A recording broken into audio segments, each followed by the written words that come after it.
Since you turned the light on. Oh, hello.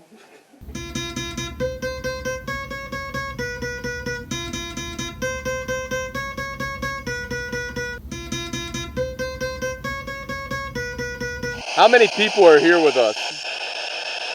11. 11. Wow.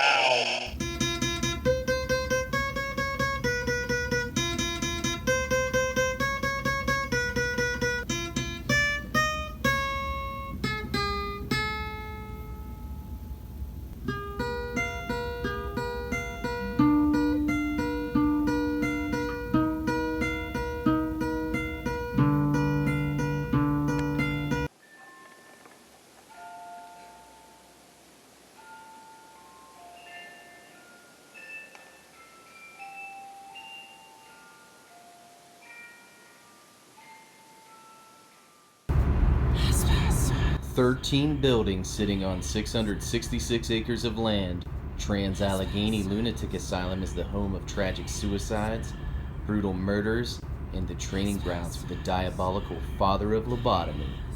The Bump in the Night Society has the honor of investigating the legendary Kirkbride Building. The Kirkbride Building is the first on the asylum grounds and was commissioned in the 1850s under the design of Dr. Thomas Story Kirkbride. Kirkbride's idea was to make the treatment of the mentally ill more humane by building asylums with long halls, tall ceilings, and plenty of windows.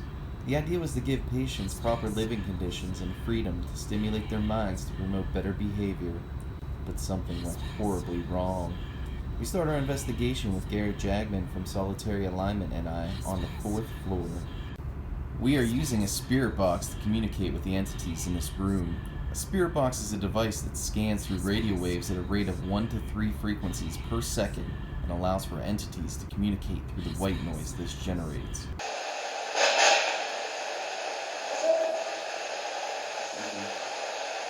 think he said hello, hello, how are you?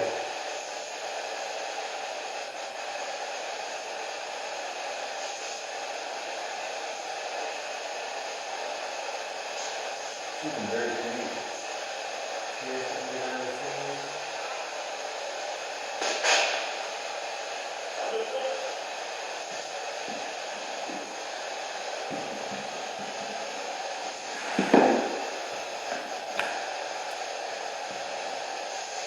Were you able to share with us your name or any details of who is in this room with us?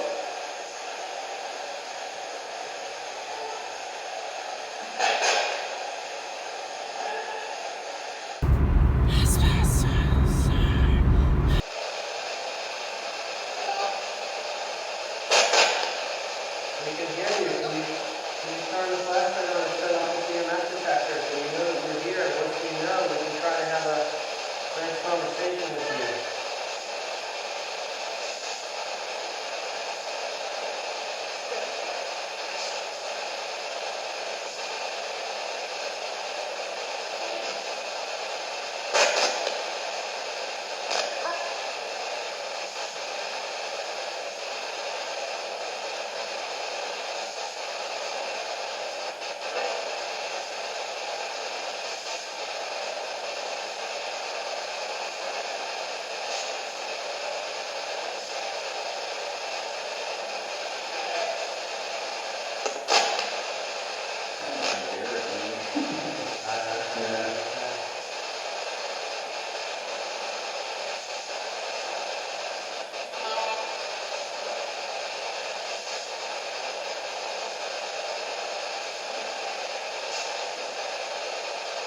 I heard you guys coming to cars, is that true?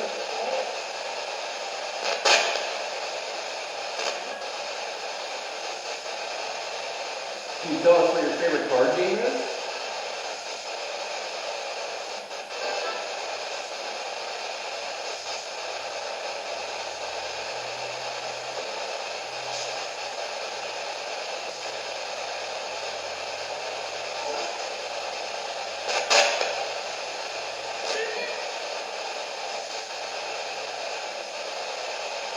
Did you say hold 'em?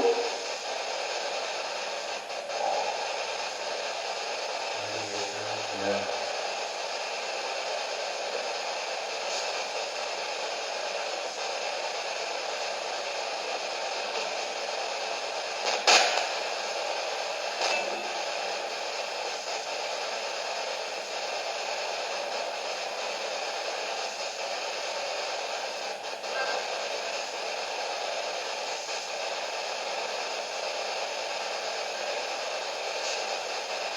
credit card while you were alive? Is that something that you took a transaction in?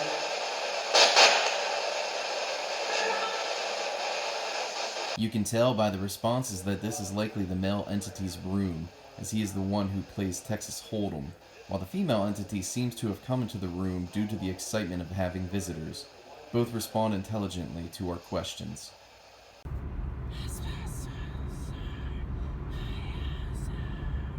Can you tell us your story? We join Sean and Jen in Lily's room on the first floor. Lily is a child entity that is playfully using a REM pod to communicate with Sean and Jen.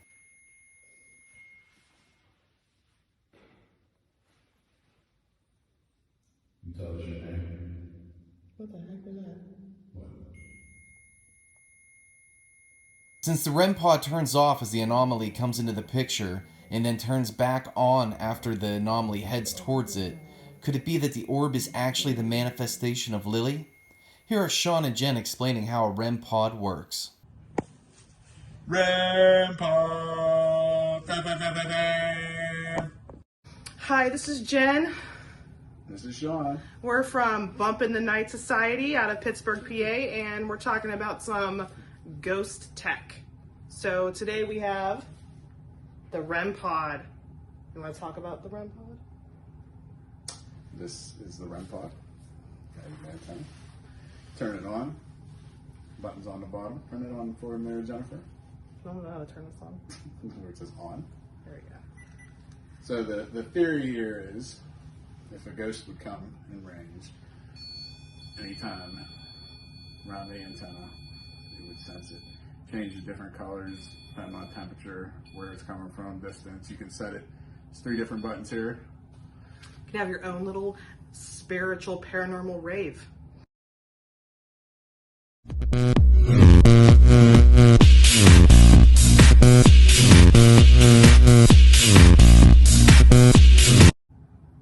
Right?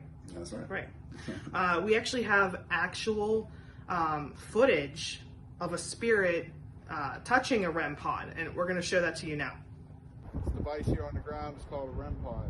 Anybody's here with us, you touch that antenna, change that red light to red or green, blue, whatever your favorite color is. Let us know that you're here. There it goes. Something's here with us. Hey, it's on move.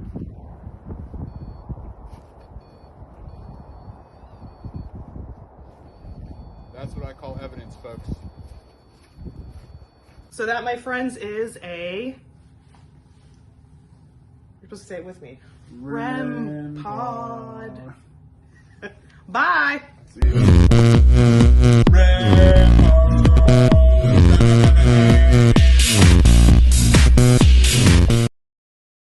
While in Lily's room, Sean catches this unique voice phenomena on his digital voice recorder.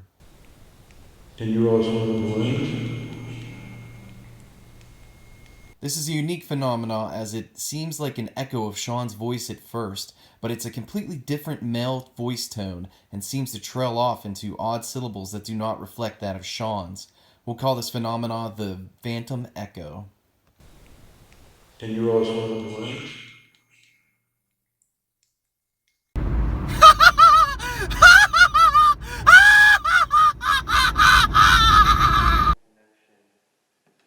There was a lot of activity throughout the hallways of Allegheny, as the facility was so overcrowded in its peak that patients had to sleep in the hallways since there were not enough rooms to accommodate. The building was designed to house 250 patients, but at its peak Allegheny housed 2,600 patients. A lot of these patients never left the building. I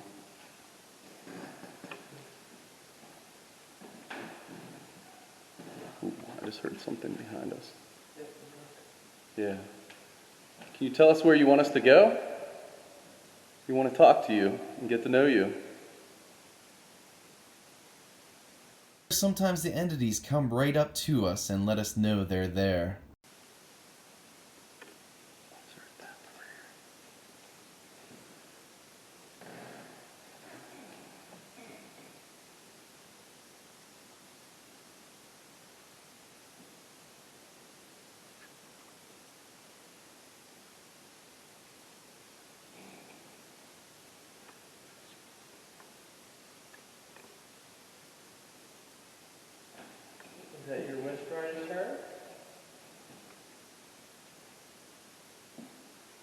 Where would you like us to go?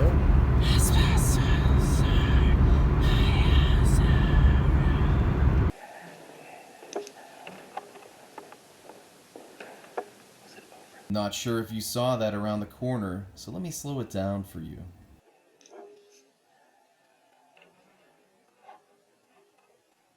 While reviewing my video, I came across what appears to be a shadow creature lurking around the corner, and you can see that its eyes follow me.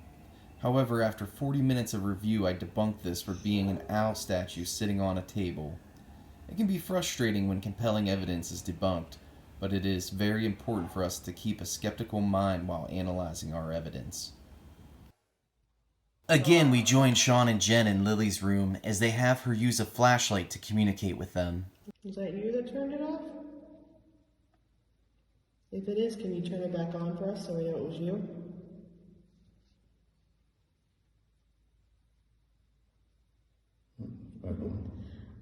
Thanks. That's so awesome, Lily. Thanks so much. You make it brighter? Yeah, turn it. Turn to the right. Make it as bright as it can get.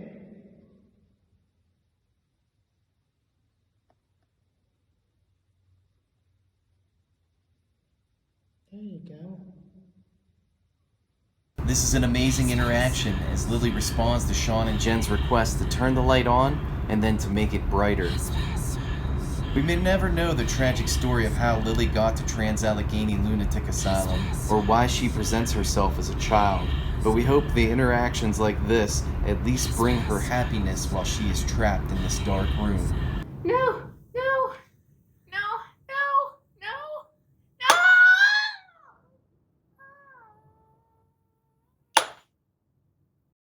Unfortunate patients were treated as guinea pigs for the experimental lobotomies of the infamous Walter Freeman, who went on to perform at least 4,000 ice pick lobotomies in his lifetime. The ice pick lobotomy procedure started as the patient was rendered unconscious by electroshock. Then Freeman would forcefully insert an ice pick above the patient's eyeball, hammer it through the orbit of the eye until it punctures the frontal lobes of the brain. Then the good doctor would maneuver the metal rod back and forth, and then the same method would be done on the other eye. Garrett from Solitary Alignment and I are conducting a spirit box session in the lobotomy recovery room of the sub-first Spirit box session. Ooh.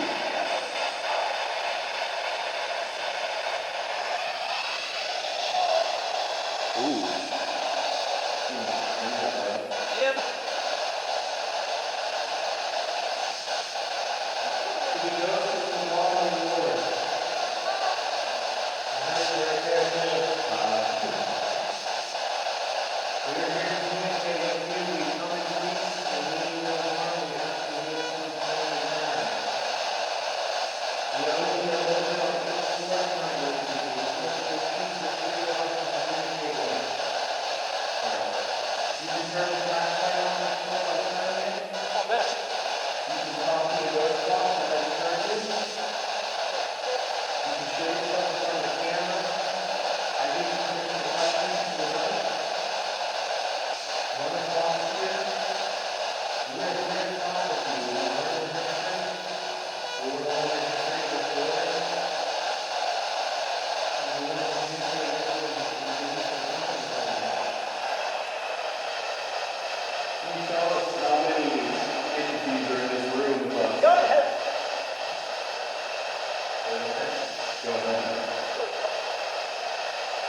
So we must communicate. We turn the communicate and you turn the flashlight on for us. If you do so, it'll show us that you truly will communicate and we can start to have a real conversation.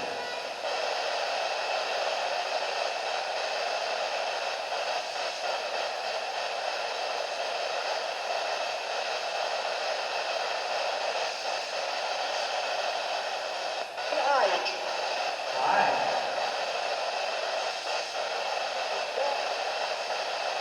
I heard you.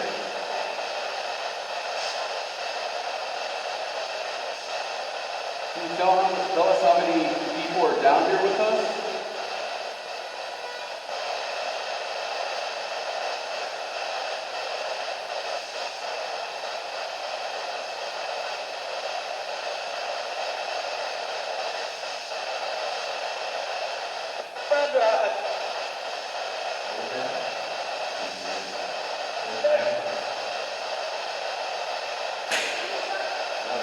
That one's Derek. Despite these entities being present in a room associated with some of the most horrific and diabolical medical procedures in history, it's good to hear them have a sense of humor, even if it is at our own expense.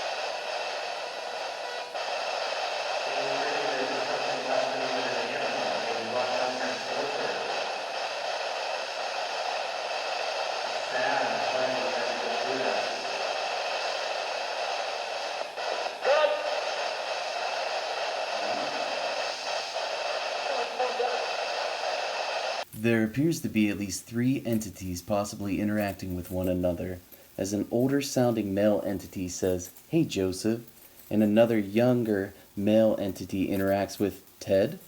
Then it sounds like the original male tells Joseph to jump, and then a third male entity comes in saying he was born dumb.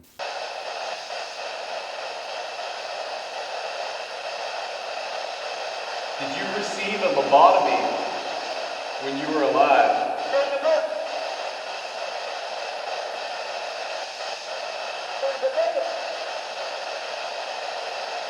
A compelling and extremely sad Class A EVP response from an entity that received a lobotomy while living at Allegheny.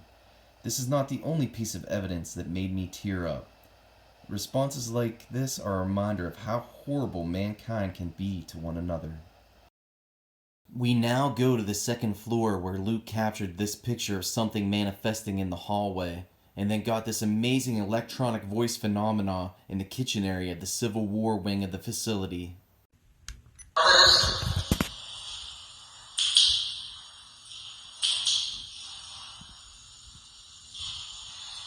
Could this be an EVP of a lunch lady responding to a patient who said thank you after she gave them their food?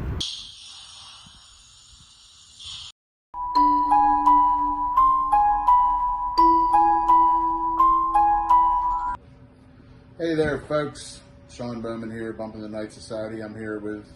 Hey, nice to meet you. I'm Phil Kay from Bumping the Night Society. We're just here today, gonna talk about the digital recorder. Phil showing the digital recorder. Right It's there. pretty cool. It's pretty small, and you do a lot with this here. That's how we catch EVPs, otherwise known as electric voice phenomenon. Turn it on, ask your question, hit record. And hopefully get an answer. Now, in a little bit, we'll show you some footage of using this thing in action here. So, stay tuned.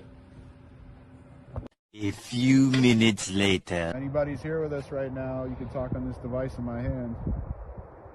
My name is Sean. Here with Bumping the Night Society. I don't bite.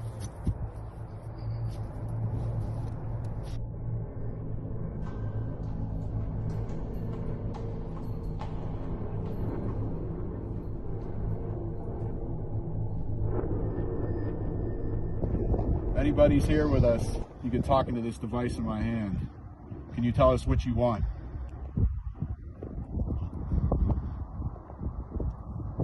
You die.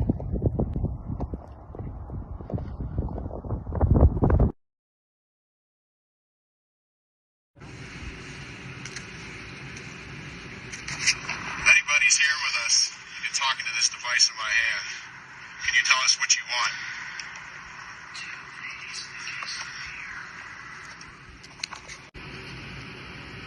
How did you die?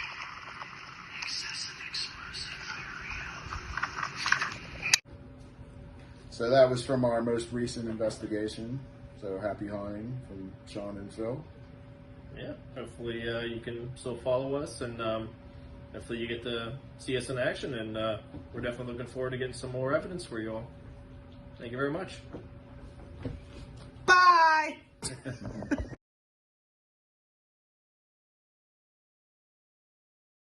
We conduct a channeling session in the sub-first floor children's section.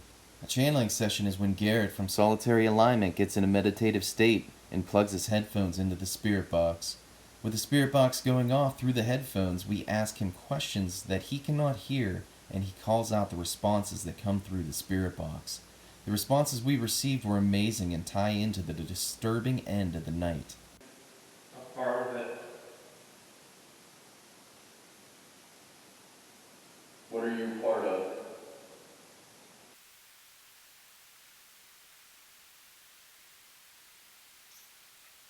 We've got something to say. Well, then say it. Tell us who you are.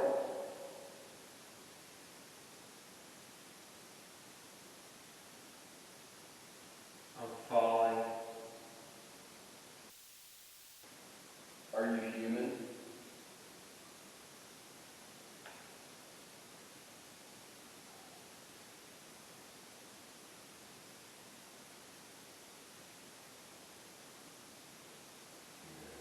Yeah, I'm down with you.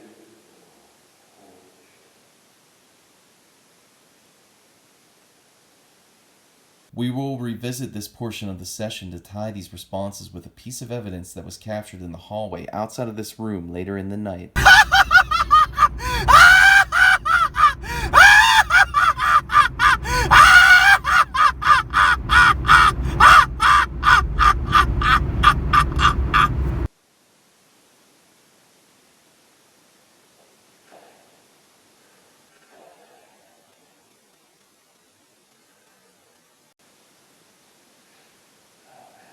Should take the headphones off.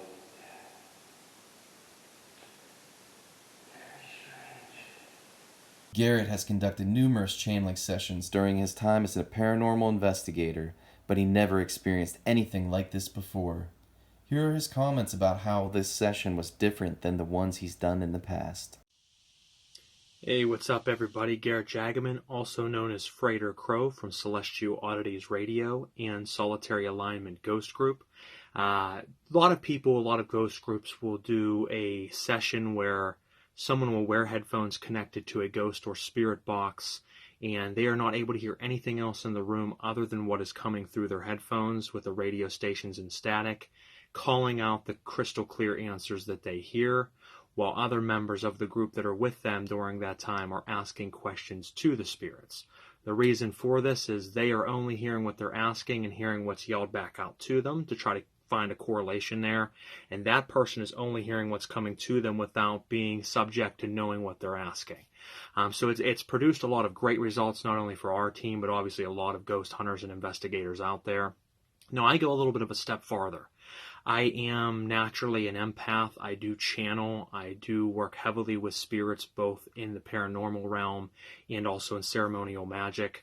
And I can, and I do, kind of put myself in a very deep meditated state prior to this. So once I put that on, I kind of channel to the frequencies of the room, of the location and grounds there, to not only hear what's coming through clearly and yell out those answers, but also sometimes during those sessions I will get mental visuals and also hear voices that are not coming from the box that are separate.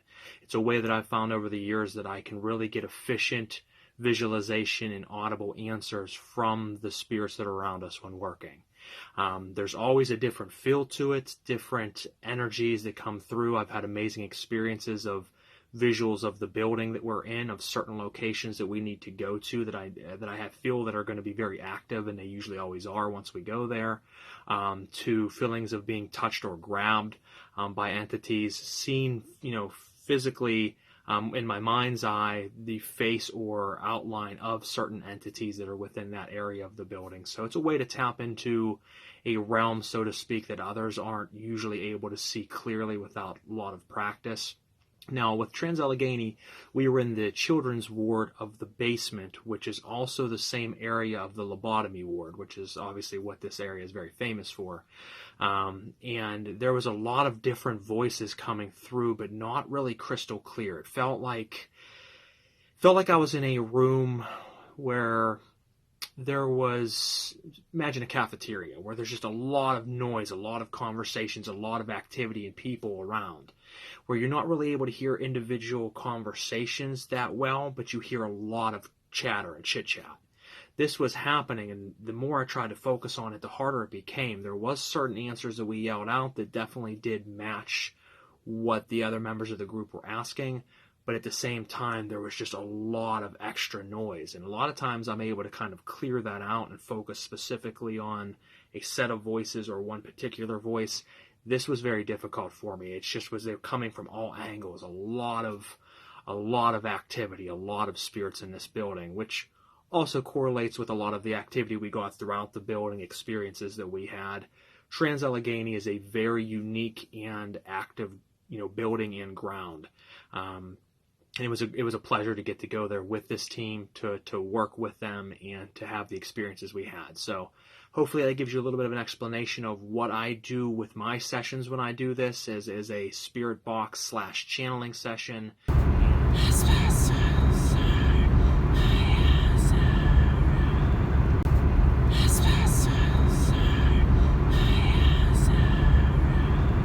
One of the most tragic and infamous deaths at Trans-Allegheny Lunatic Asylum was the Bedpost Murder that happened in the 1980s in Ward F, which housed the most violent patients. Dean Metheny was a mute man with severe intellectual disabilities that led to childlike behavior and occasional violent outbursts. Metheny spent most of the day innocently coloring with one of the nurses before leaving to one of the more secluded rooms of the ward. It is here that 25-year-old David Monson and 30-year-old James Woods decided to end Metheny's life. For no apparent reason at all, Monson and Woods snuck up behind Metheny, wrapped a bedsheet around his neck, and strung him up on a pipe that went across the ceiling of the room. However, they did not have enough strength to keep Metheny suspended in the air long enough for his demise, so they decided to improvise. One of the barbarians held Metheny down while the other grabbed a nearby bed frame, positioned it over Metheny's head with a post on his temple, and then the killer stomped down on the other side of the post, forcing it to propel through Metheny's skull. This horrible tragedy is just one of the many brutal deaths that occurred within the stone walls of Trans-Allegheny Lunatic Asylum.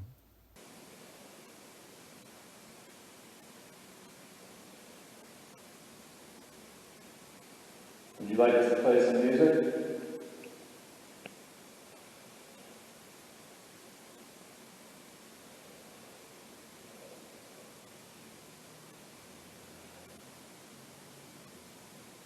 If I name somebody that you like music-wise, we'll play it for you.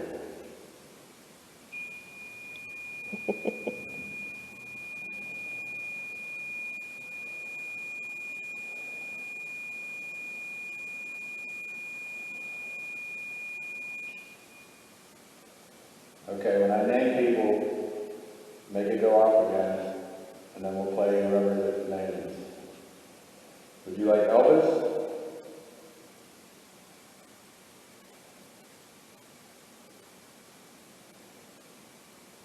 Do you like the Beatles? Sean and Jen list several musicians, but Dean only wants to hear one in particular. About Madonna. I don't think it's from... It is. Oh, yeah. Oh, okay. I'll play some Madonna for you. Sean plays Madonna like a prayer, but Dean doesn't respond any further.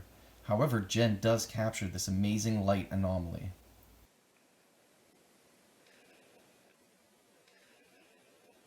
Could this be the energy of Dean Metheny crawling quickly on the floor?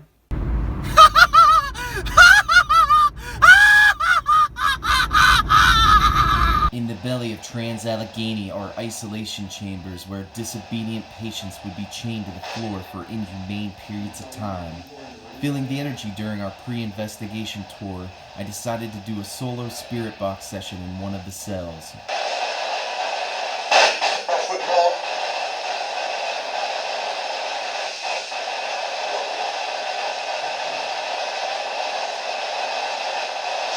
I don't mean to disrespect. I think it's really very important.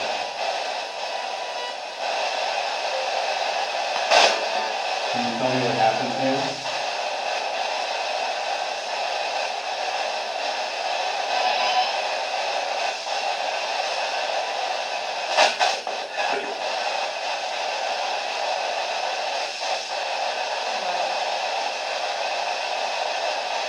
Can you say my name?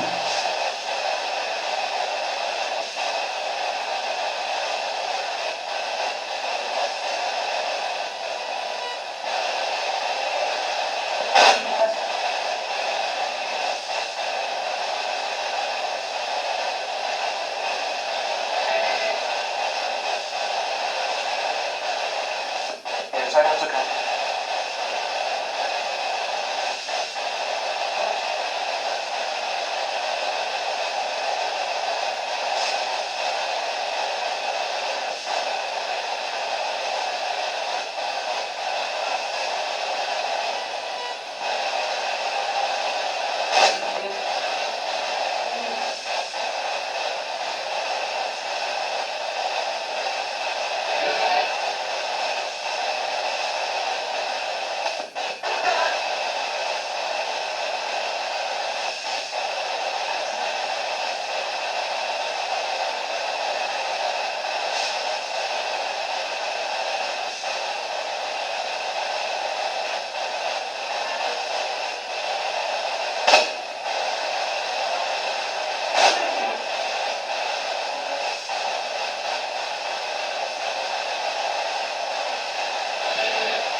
Can you come through the device and tell me what your name is?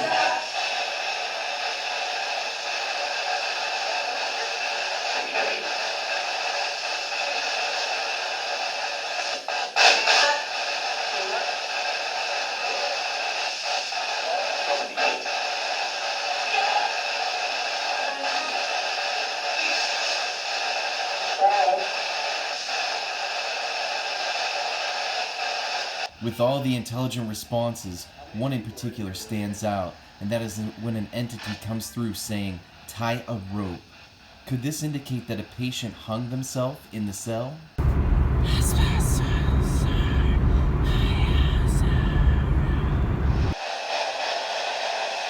you tell me what happened to you here? This female entity told me what happened to her earlier in the spirit box session when she told me,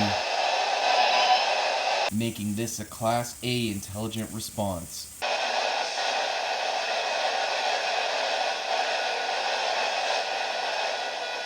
Is the metal entity still in here with me?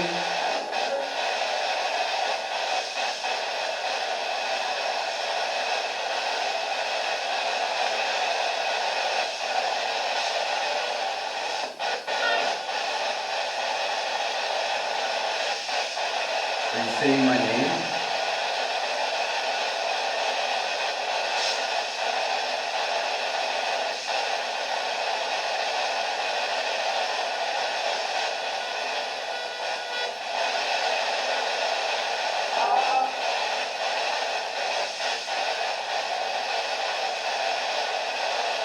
What is the name of this place?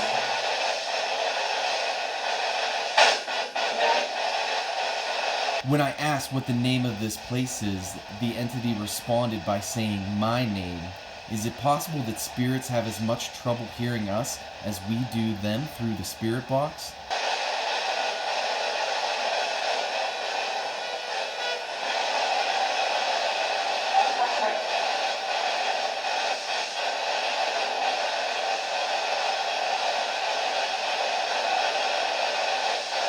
Is there a female in this room with me?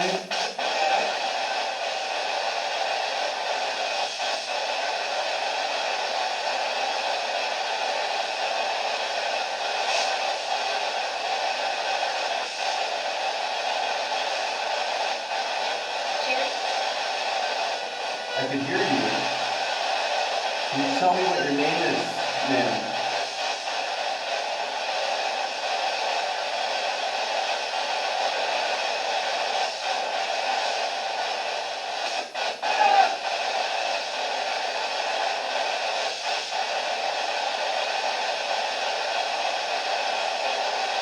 Were you a patient or a nurse?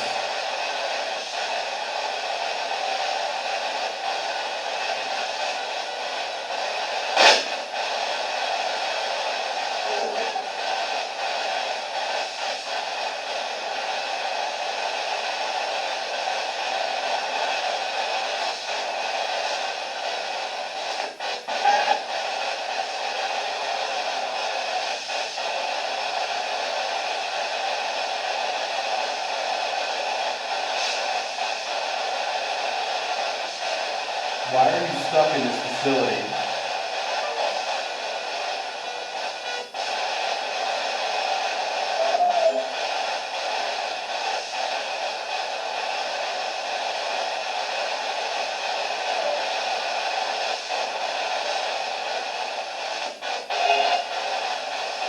It sounds like I am now talking to an orderly who doesn't know why he is stuck there, but needs help. Unfortunately, it is very difficult to make out spirit box responses live, or else I would have loved to see how I could help him out. I can hear you. Can you tell me what your name is, sir?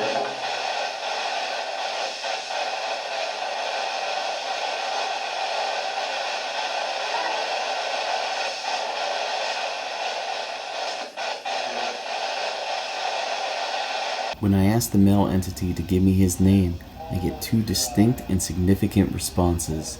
The first response comes from the child-sounding female that says Lily. Lily is the name of the child entity that Sean and Jen were interacting with earlier in the night on the first floor. The second response was from a David, which will come up again later in the night.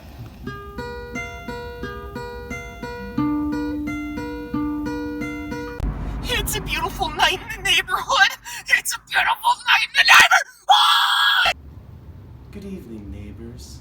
My, it's such a beautiful night. What's that noise?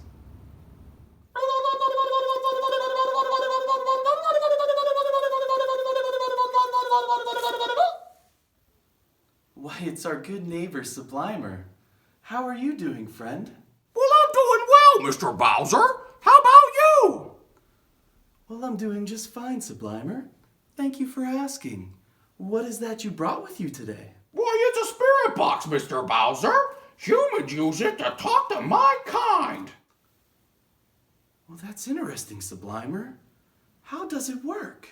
Well, Mr. Bowser, you turn the device on, turn it to FM or AM radio, and then you hit the scan button.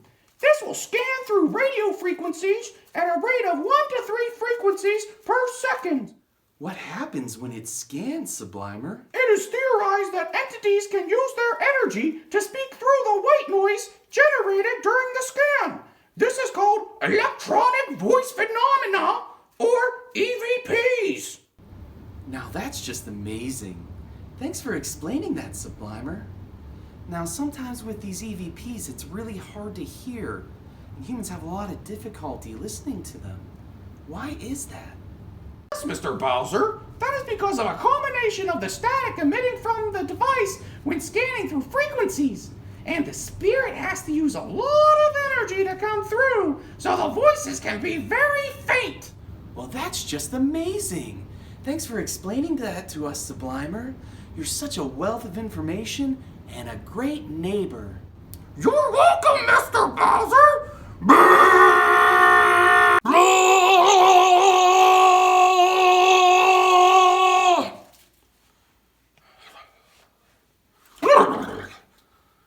Communicating with the spirit. It may be hard to hear it. Repeating the same questions may make the spirit sick. So much that they will bite off your little dick.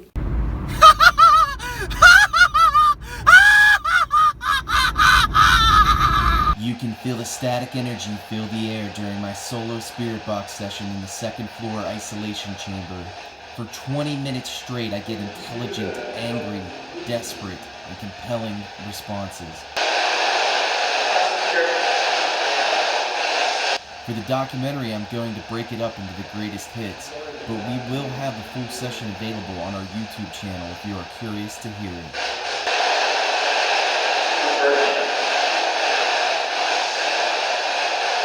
I'm sorry.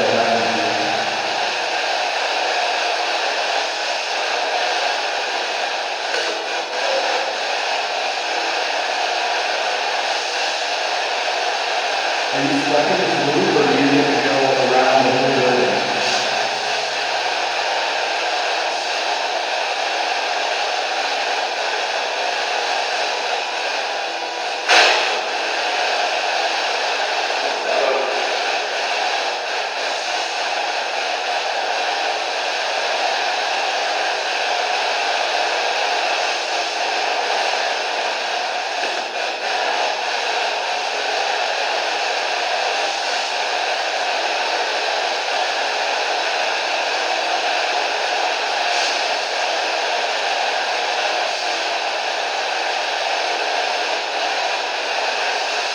Where were you originally from?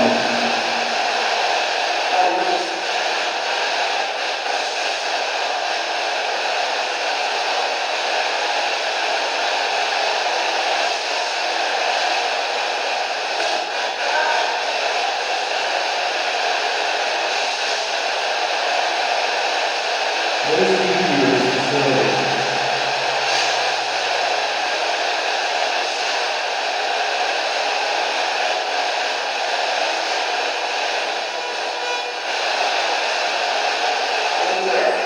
Despite the entities telling me they can go all over, I often wonder if that applies to all entities, or if there may be some in different realms that are stuck in a single place. How many people are in the room with you?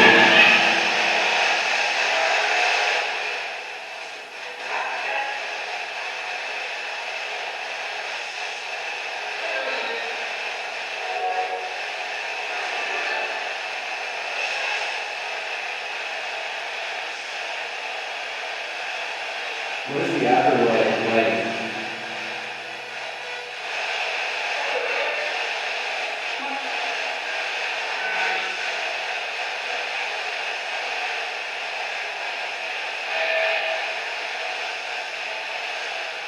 Are there females in this room?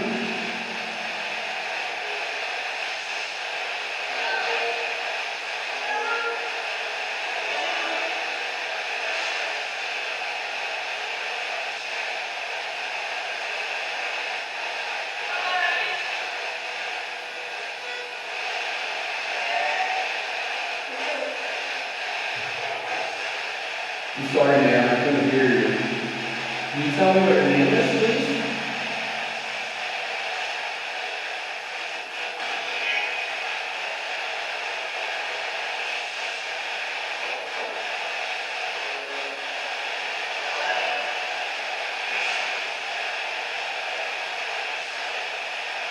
Can you tell me your name, sir?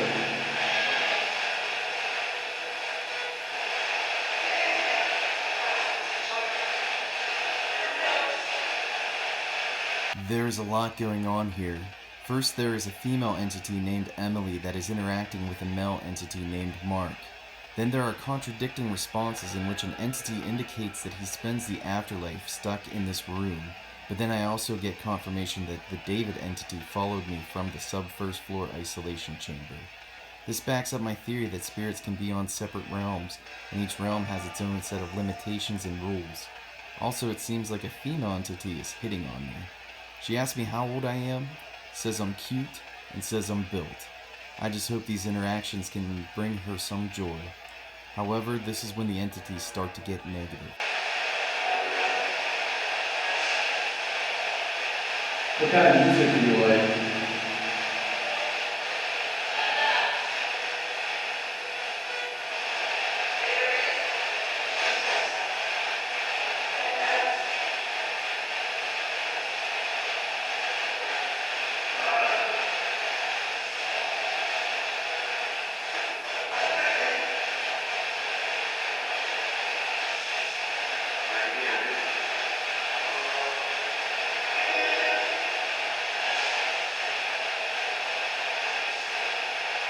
What room number did you live in?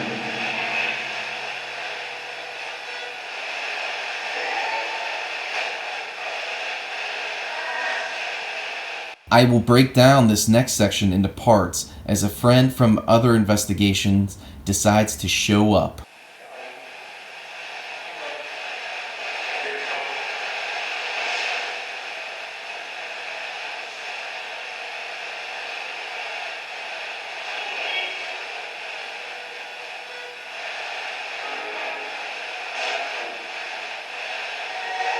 Tony showed up at my house. Tony? Tony showed up at Hillview Manor.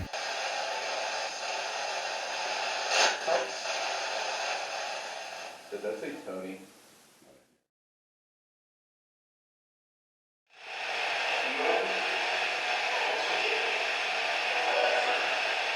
Is there anybody down here with me?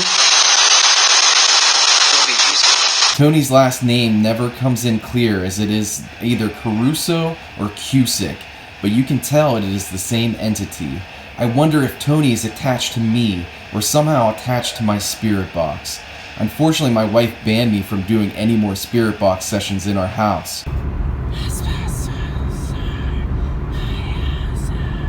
April captures 2 videos on the 4th floor with interesting anomalies using a motion-activated camera. There is a theory that spirits can manifest in the form of balls of energy called orbs. The hard part about diagnosing anomalies as orbs is that dust particles or even flying insects can show up in the camera as orbs. Allegheny Lunatic Asylum has plenty of dust and insects floating around. At the beginning of the video, we see some potential orbs coming out of the ceiling. These could be bugs or dust particles, but what intrigues me the most is what happens in the doorway in the background. When we zoom in, we can see a mist come down from the ceiling, flow into the floor, and then pause almost as if to get a peek at April before it disappears into the floor. Now let's go to the next video. So did you catch that? Let's slow it down a little bit. So it appears that an orb shoots out of the rug towards the rocking chair. As I said before, it is very difficult to distinguish between a spiritual ball of energy and a moth, so I usually do not put much merit into orbs. However, I slowed this video down enough to capture something compelling. To my knowledge, moths or dust particles do not have human facial features. We return to my solo spirit box session in the 2nd floor isolation chamber. There are many waves of emotion during this session as the entities go from angry to desperate. You can hear the pain and fear in their voices as they respond intelligently to my questions.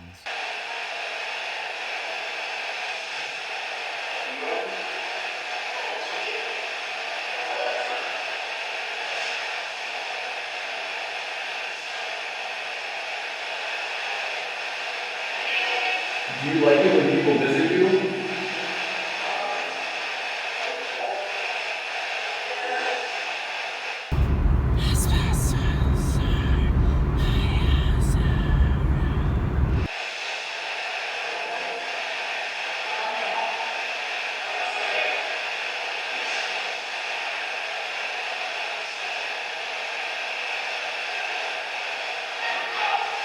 How old are you?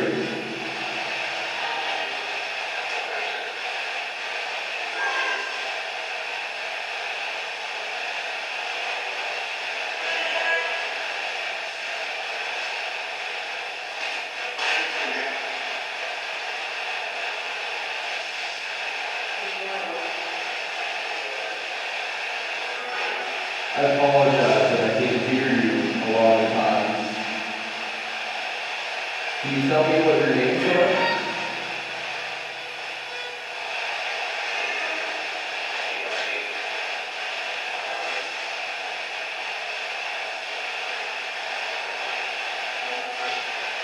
Sir, what happened to you? You can hear the desperation in the entity's voice as he tells me he needs to escape, and the pain in his response when he screams that he's dead.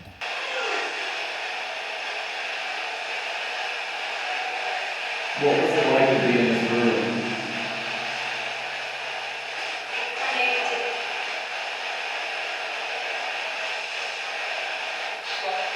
It sucked? I imagine so. I'm sorry it happened to you.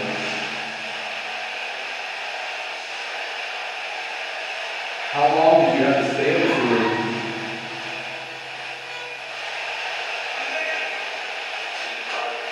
Three months?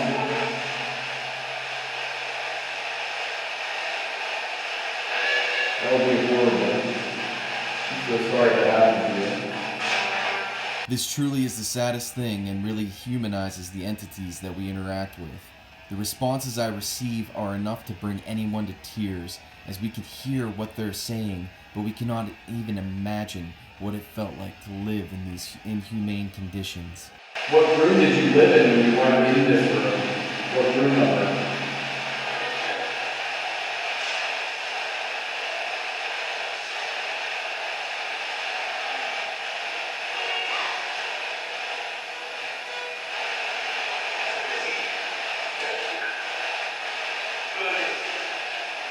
Each entity lists a room number or floor, but the entity saying good answers leaves me with a sense that he dominates the room.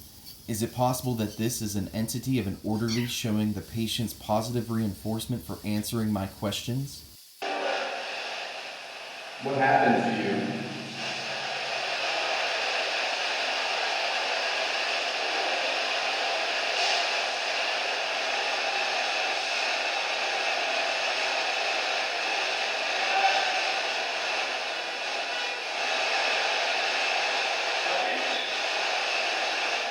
Yet another example of how terrible the patients were treated in this facility. Did you have to deal with Dr. Friedman?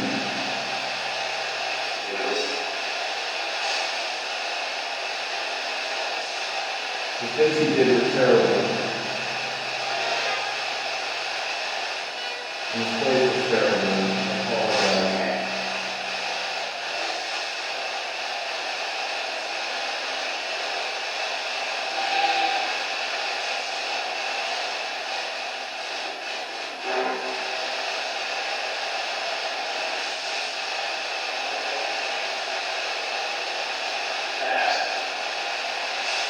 Did you have a family?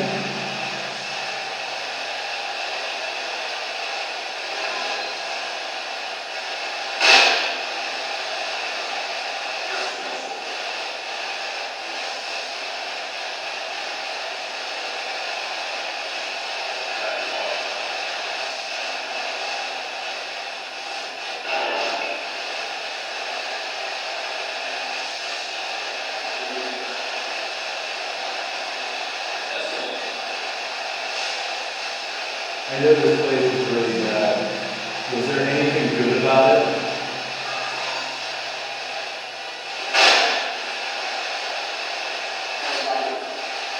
Could this be the diabolical Dr. Freeman coming through saying that his work was the only good thing about this place?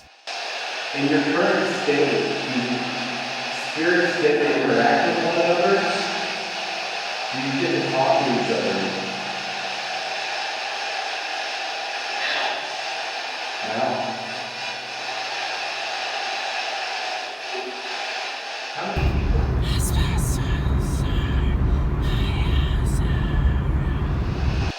Do you like any of the sports teams?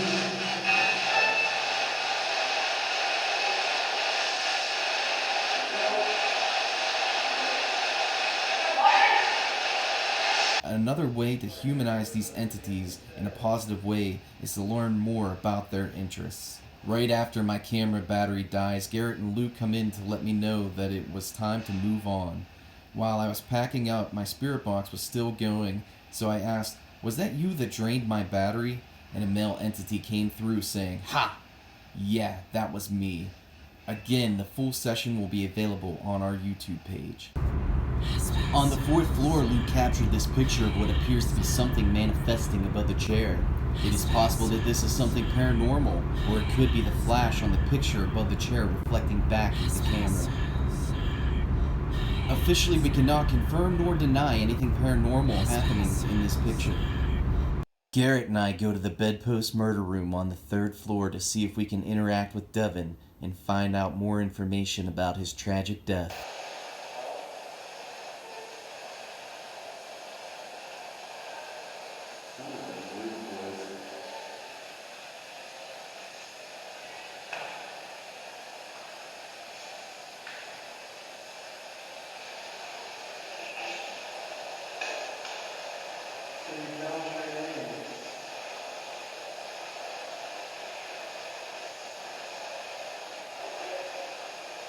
Is it possible that this is one of the killers saying that Devin hit him, and that's why they decided to take his life?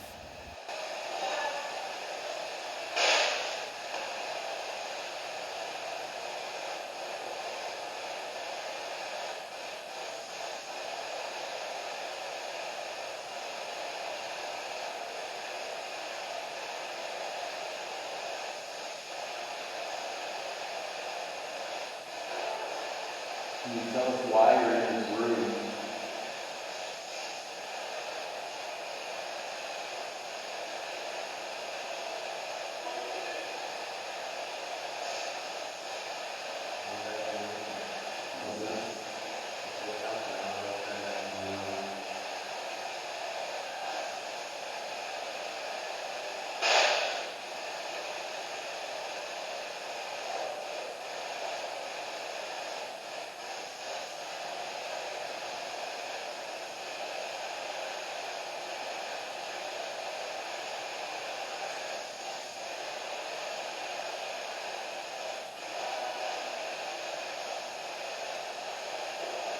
Is that you, Devin? Can you turn the flashlight off?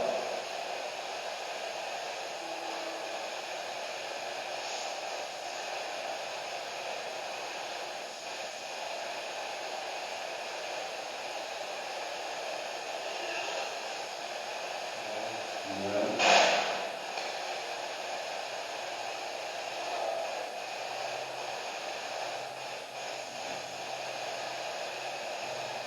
Are you able to come over here and trigger this? If you touch it, it'll change colors.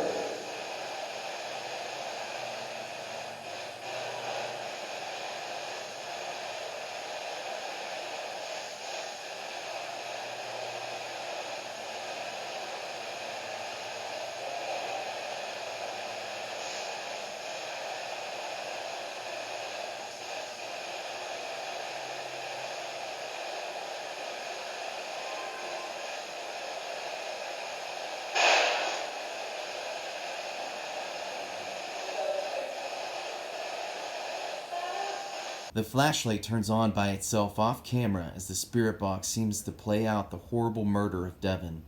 The dialogue seems to be between the killers attempting to hang Devin from the pipe at the ceiling of the room. Devin, I have an uncle who has intellectual disabilities, and I know that violent outbursts can happen. What did you do that made you come to this room? Did you hurt someone?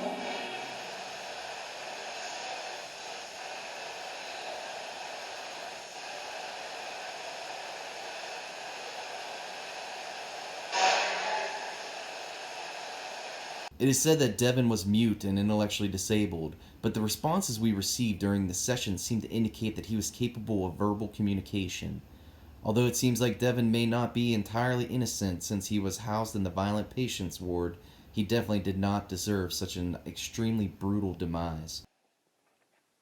At the end of the night, Garrett and I decide to visit the sub-first floor near the lobotomy recovery room to take pictures to see if we can capture any entities. That is where Garrett captures this amazing picture in the section notorious for capturing entity manifestations and full-body apparitions. There are 3 things in particular happening in this picture. In the bottom left-hand corner, you can see what looks like the manifestation of a shadow head leering through the window. Then you can see what looks like an apparition with its hands up in the air in the lower right-hand corner of the picture, and a shadow figure standing behind it. In order to understand what I captured, we need to go back to the channeling session in which Garrett seemed to have a non-human entity speaking through him. I'm falling.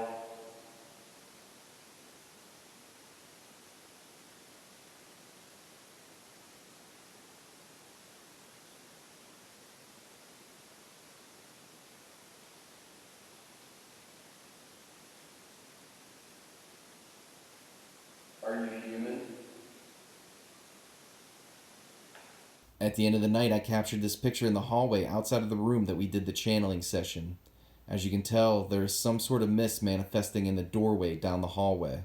Now, it is hard to make out what it is, so we will brighten the picture and zoom in to the entity. It appears that the entity is a robed humanoid creature with the head of a jackal. Could this be an evil entity that was channeling through Garrett during our session?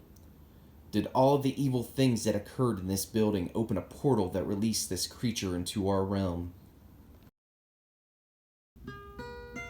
Allegheny Lunatic Asylum played tricks on our minds as it seemed like an ever-changing labyrinth of hallways and rooms. Tortured souls emit large amounts of energy throughout the building. Some are there to help. Some are scared. Some are angry. But as investigators, we need to look beyond getting amazing evidence, and we need to remember that they were all once human. Well, most of them.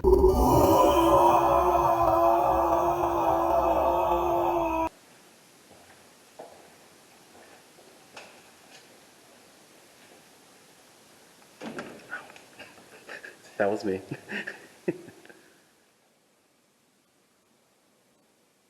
You like to play with balls?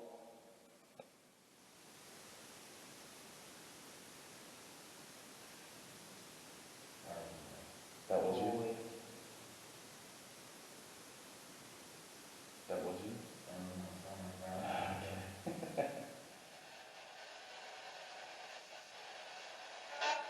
The gentleman that we're talking to